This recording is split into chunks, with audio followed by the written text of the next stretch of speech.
পোলাওর সাথে কিন্তু কোরমা ছাড়া এবার ঈদে চলবেই না, তাই তোমাদেরকে আজকে দেখিয়ে দিচ্ছি একদম সাদা করে একটা চিকেন কোরমার রেসিপিটা খুবই সহজ হবে তোমাদের জন্য আমি আশা করি। তো চলো দেখে নেই চিকেন কোরমার রেসিপি। চিকেন কোরমা করার জন্য আমি এখানে 700 গ্রাম ব্রয়লার চিকেন নিয়েছি। আমি যেগুলো একটু মাংসের পিসগুলো ছিল সেগুলোই নেওয়ার চেষ্টা করেছি, হাড়গুলো একটু বাদ দিয়ে এটাকে আমি রান্না করব।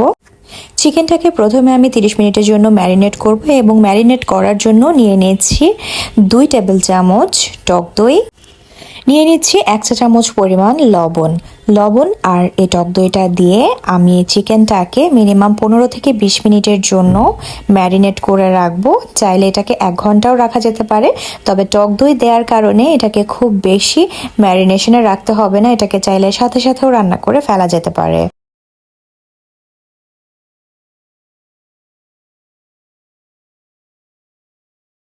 চিকেনটাকে ম্যারিনেট হতে দিয়ে আমি চুলায় চলে যাচ্ছি। চুলায় আমি 3 থেকে 4 টেবিল চামচ পরিমাণ সয়াবিন তেল নিয়ে নিচ্ছি এবং এই তেলের মধ্যে আমি 1 কাপ পরিমাণ পেঁয়াজ ভেজে নেব।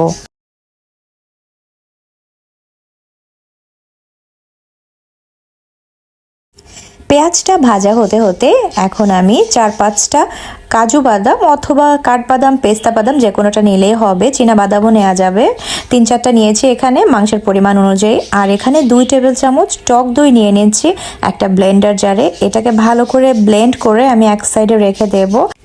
অন্যদিকে আমার পেঁয়াজটা ভাজা হয়ে গেলে এর থেকে আমি অর্ধেকটা পেঁয়াজ তুলে রেখেছি, আর যে তেলের পরিমাণটা ছিল সেখান থেকে আমি কিছুটা তেলও সরিয়ে রেখেছি, কারণ আমি শুধু পেঁয়াজ ভাজার জন্যই একটু বেশি পরিমাণে তেল দিয়েছিলাম।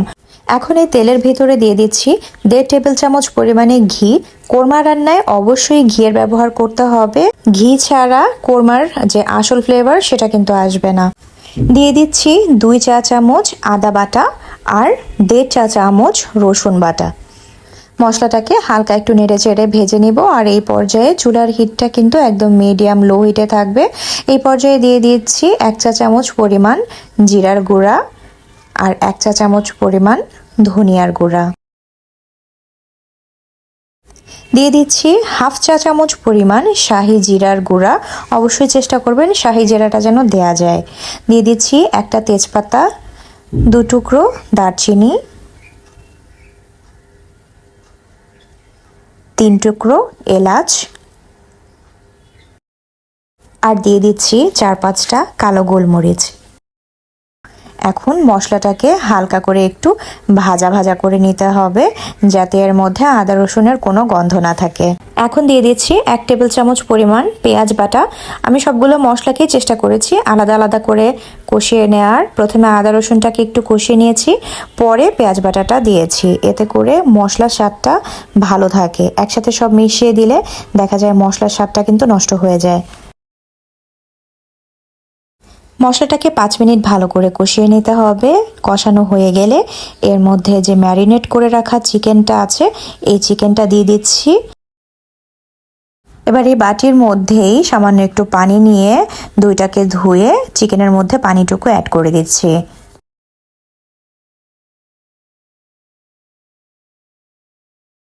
এই পর্যায়ে সামান্য পরিমাণে, মানে চামচের আগায় করে 1/2 চামচেরও কম পরিমাণ শুকনো মরিচের গুঁড়া দিয়ে দিচ্ছি, সামান্য একটু ঝাল হওয়ার জন্য। আপনারা যদি একেবারে ঝাললেস খেতে চান সেক্ষেত্রে এটা অ্যাভয়েড করতে পারেন। আমরা যেহেতু বাঙালি একটু ঝাল খেতে পছন্দ করি, তাই 1/2 চা চামচ পরিমাণ শুকনো মরিচ এখানে অ্যাড করেছি। এছাড়া কোরমার কালারটা আরও সুন্দর আসার জন্য আপনারা চাইলে বাজারে যে কাশ্মীরি লঙ্কার গুঁড়ো পাওয়া যায় সেটাও দিতে পারেন। আমার বাসায় সেটা ছিল না, তাই আমি শুকনা মরিচের গুঁড়াটাই ব্যবহার করেছি। চিকেনটাকে 10 মিনিটের জন্য ঢাকনা দিয়ে ঢেকে কিছুক্ষণ সেদ্ধ করে নিয়েছি। এখন চিকেনটাকে একটু নেড়ে চেড়ে হালকা ভাজা ভাজা করে নিতে হবে।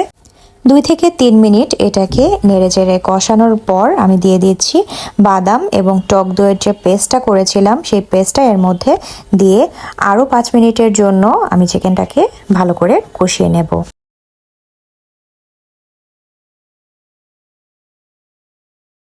5 মিনিট কষানোর পরে পানিটা একটু টেনে এলে এর মধ্যে আমি দিয়ে দিচ্ছি লবণ। আমি কিন্তু এতক্ষণ কোনো লবণ ব্যবহার করিনি, তার কারণ ম্যারিনেট করার সময় কিন্তু আমি লবণ দিয়েছিলাম।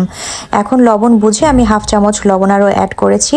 আর দিয়ে দিচ্ছি 3-4টা কাঁচা মরিচ, দিয়ে দিচ্ছি 1 চা চামচ পরিমাণ চিনি, আর দিয়ে দিচ্ছি আধা কাপ পরিমাণ লিকুইড দুধ। দুধটা আমি আগে জাল করে রেখেছিলাম।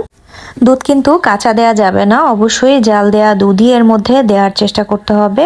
আর যদি জাল করা দুধ বাসায় না থাকে সেক্ষেত্রে পাউডার দুধ হালকা গরম পানির মধ্যে মিশিয়ে এর সাথে অ্যাড করতে হবে। এখন ঢাকনা দিয়ে ঢেকে 5 থেকে 7 মিনিটের জন্য আমি হালকা হিটে এটাকে রেখে দেব।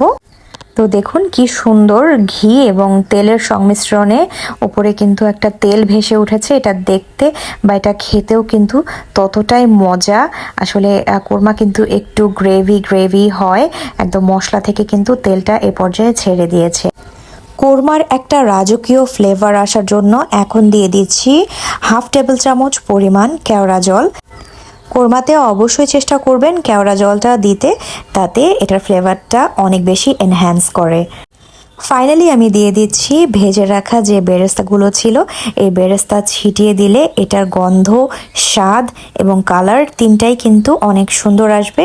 আপনারা চাইলে এই পর্যায়ে ঘি ব্যবহার করতে পারেন, তবে আমি ঘি দেইনি, তার কারণ আমার অলরেডি অনেকটা তেলের মধ্যে ভেসে উঠেছে বা ঘি ভেসে উঠেছে। এই কারণে আমি আজকে ঘিটাকে লাস্টের দিকে অ্যাভয়েড করেছি।